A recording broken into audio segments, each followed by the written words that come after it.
Hello everyone, this is Logan from Audioholics Anonymous, and today I will be continuing my exploration into trip-hop with Bonobo. Bonobo is the stage name of one Simon Green, who has been around for about 2 decades but has only really seen a lot of success in the latter half of his career. He's most well known for incorporating a lot of jazz influences and world influences, especially in the, again, latter half of his career. He's an electronic artist who seems to be sort of a trip-hop crossover. At least that's my understanding. I will be listening to 2 albums. One is Black Sand, which is considered to be the major breakout album for him, and also Migration, which is the most recent album released in 2017 and is considered so far to be the pinnacle of what he has done so far. So in case you aren't aware, this is part 2 of a 20-part series where I try to get into trip-hop. I have already gone into Tricky, that was my first episode, and if you are interested in that episode as well as future episodes, I will have a playlist linked down below, as well as a playlist to my co-host Tyler's series where he gets into Prog.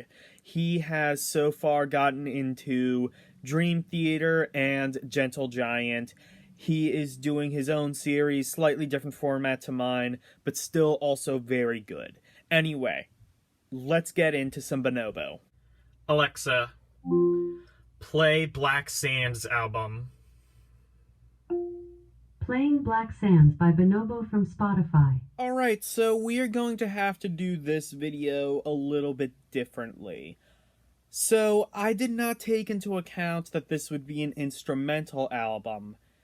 Or by and large an instrumental album. There are a few songs with actual vocals, but mostly it's an instrumental album. And as a result, I can't really give a reaction to it in the same way that I did with Tricky and that I will do with several other trip-hop bands throughout the series.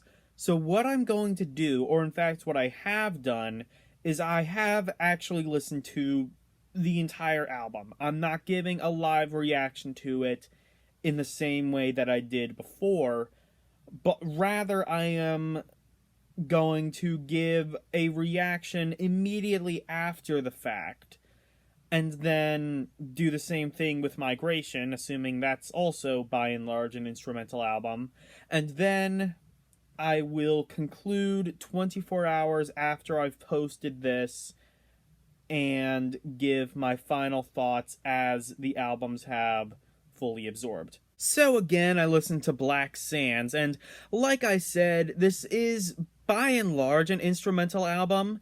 There are a couple songs with lyrics, but only 2 songs where the lyrics are really front and center.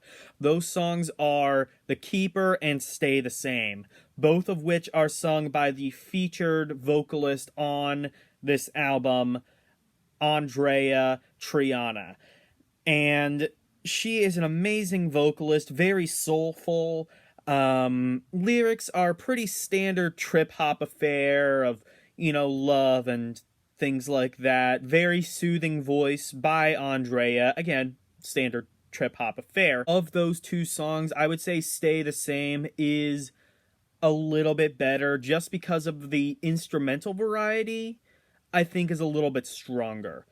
Now, not counting those songs, the rest of the album has a lot of instrumental variety, and so do those 2 songs.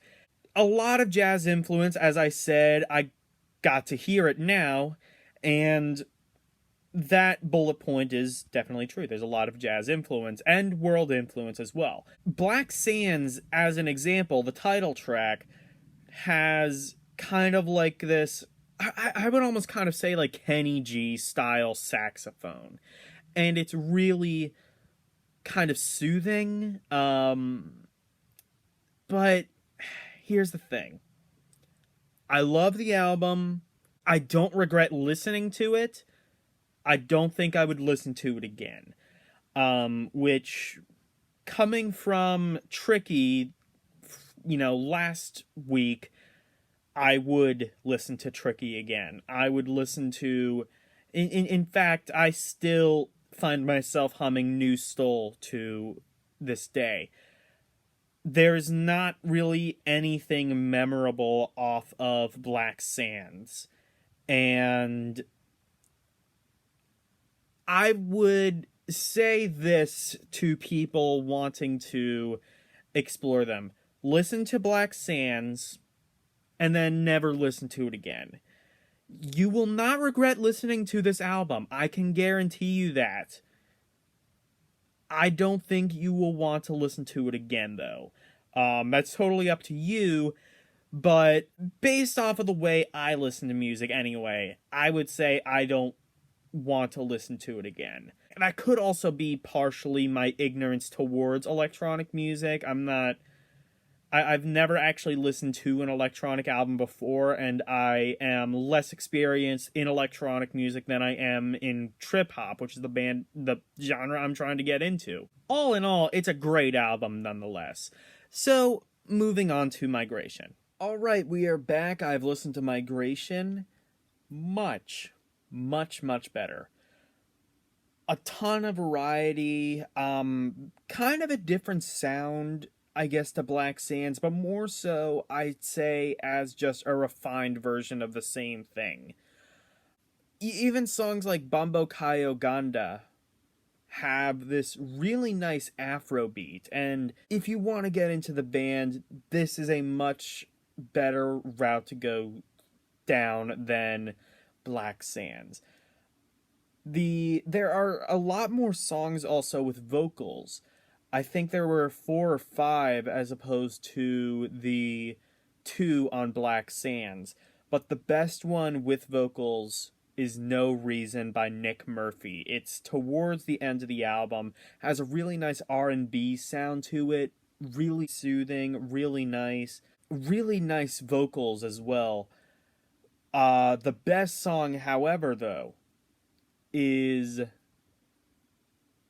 Last Sun.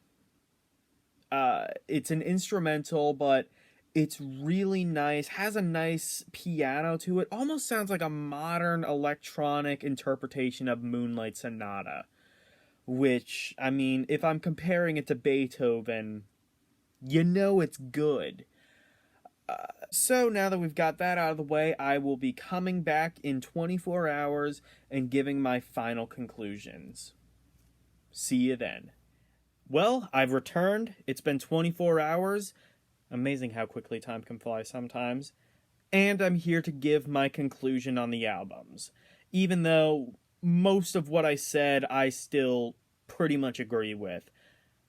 Black Sands is technically a good album, but as a result of it, one, not necessarily being my forte and me not really being used to that type of music, and 2, not really leaving much of an impact, I would say it's not really worth a second listen in my opinion, but definitely worth a first listen. Migration, I would say, is more likely to be worthy of a second listen. I don't know if I would, but I think fans of this type of music would definitely be wise to give that one multiple listens over Black Sands. One thing I will mention, though, as I was editing, I realized this. The one song that I was going on about, I referred to it as Last Sun. I only realized this after I had edited. It is actually called Second Sun. So, still a very good song, though. Anyway, that's really all I have to say about the albums. Overall, I don't think I would come back to this band, but I'm glad I listened to it. Join me next time when I take a look into Bjork. See you then.